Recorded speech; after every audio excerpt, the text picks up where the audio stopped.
Hail to you, Wanderer.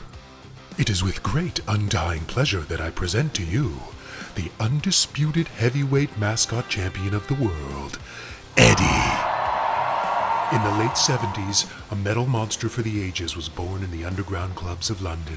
Iron Maiden, a band that needs no introduction, unleashed an unholy mascot for the ages in Eddie, and in the year 1980, he began prowling the streets in dreams of concerned parents for decades to come. He is literally on every single Iron Maiden thing there is, even a 747 aptly named Ed Force One that Bruce Dickinson flies the band around in. I mean, come on, is there anything he can't do? Nope.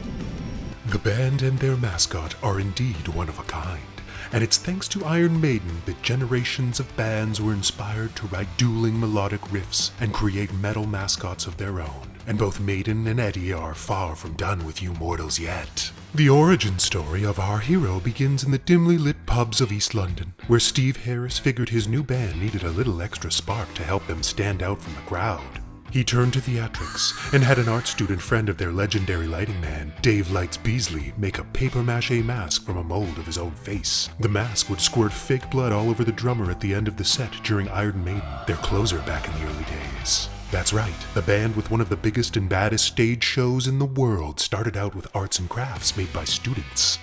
The Ed, as it was known back then, soon got a fiberglass upgrade from Beasley as the band's popularity grew, this time with flashing eyes and red smoke spewing from its mouth. After signing a big record deal with EMI, the band's longtime manager, Rod Smallwood, thought they needed to take it further and really transcend the continental divides and language barriers. They needed a mascot that would be stamped on the bloodthirsty brains of metal fans across the globe, and something that would stand the test of time. Smallwood set up a meeting with artist Derek Riggs, and the rest is history. The idea of the Ed simply became Eddie, and the ghoulish figure on the cover of the self-titled LP Iron Maiden would go down in metal history. For the single running free, Riggs cleverly hid Eddie in the shadows so as not to spoil his big debut on the record release. In the 12 Wasted Years documentary, Riggs explains that Eddie was initially an idea that he'd had for a punk band and was inspired by a photograph he had seen of a human head mounted on a tank.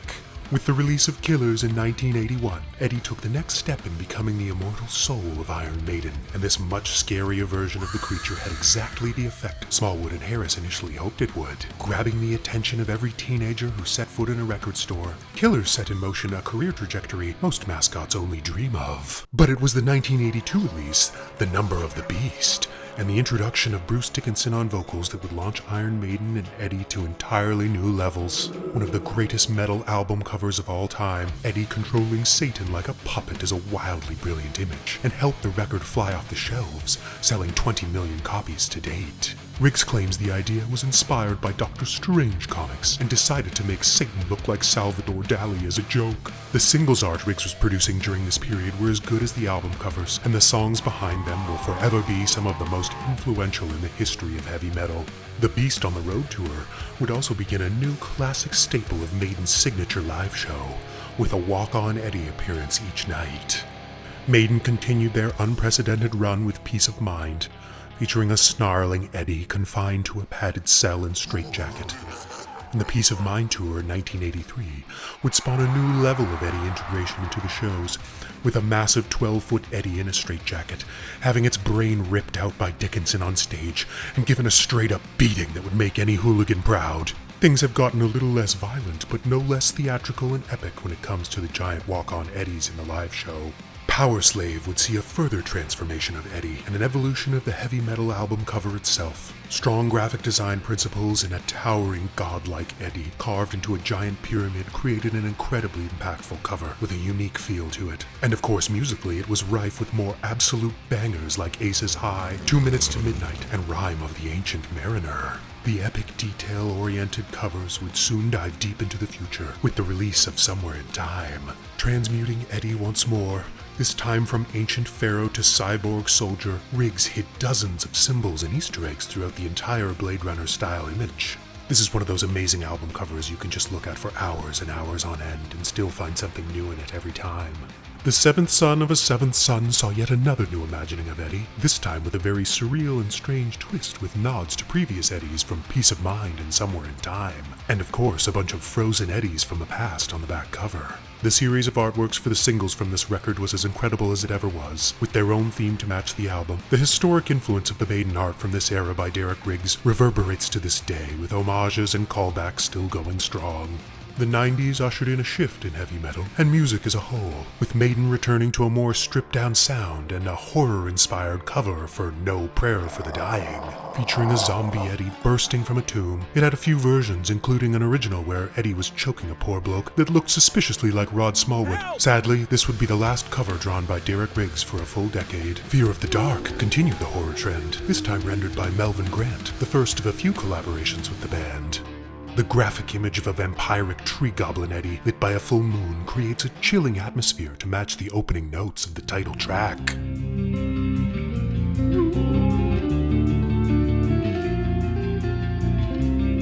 While more extreme genres of metal were exploding and really just dominating the 90s, many of the bands born in the 70s and 80s spun their wheels trying to adapt to this faster, more aggressive shift in the music. Unfortunately, the X Factor was not at all the X Factor Iron Maiden needed after the temporary departure of Bruce Dickinson. Although the cover is awesome in its own right, created by the great Hugh Syme, who did loads of covers for legends like Rush and Megadeth, the X Factor and its follow-up, Virtual 11, just didn't really feel like the Eddie or the Iron Maiden that the world had come to know and love. Luckily, Brave New World, released at the turn of the century, saw the glorious return of the classic Maiden lineup and one last Derek Riggs cover featuring a sinister Eddie face in the form of a lightning-filled storm cloud. As far as a return to form for a band and mascot over 20 years into their career, the whole package checks out. Dance of Death and A Matter of Life and Death really minimized Eddie on the covers. A classic mistake. And of all the Iron Maiden album covers, these are definitely two of them. Some decent Eddies on the singles, especially the Benjamin Brieg artwork, but otherwise, no further comment. After a long break between releases, the boys were back. The final frontier saw the return of Maiden and their mascot to space, with a predator like Eddie once more drawn by Melvin Grant, hulking over skeletal astronauts on the blown-out hull of a spacecraft, keys to the universe in hand. The final frontier was indeed that for Melvin Grant Eddies, as the legendary Judas Priest cover artist and friend of this channel, Mark Wilkinson, would take over on cover art duties for both the Book of Souls and Senjutsu.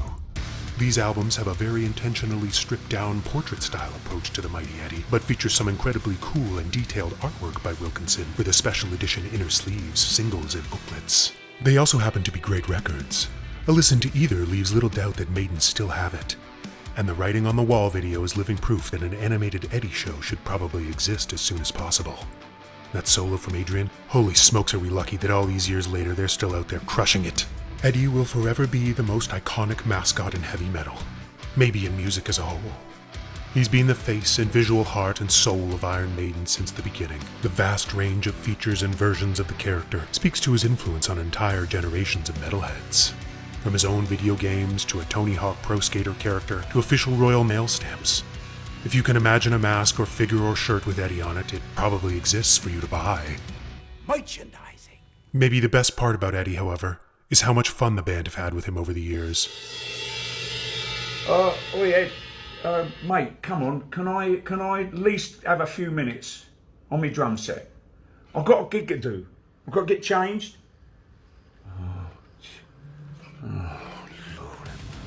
They know how much he means to their success and how much he means to fans of the music.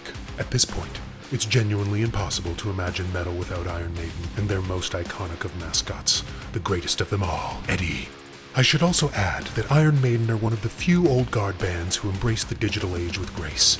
They've put so many of their old DVDs and documentaries on their own YouTube channel, so if you want to watch things like 12 Wasted Years and Death on the Road, which is an awesome look at how they tour and plan their stage shows, head on over to their channel because it's packed with loads of good stuff for fans. Huge tip of the hat there, lads. Absolute legends. Thanks for watching.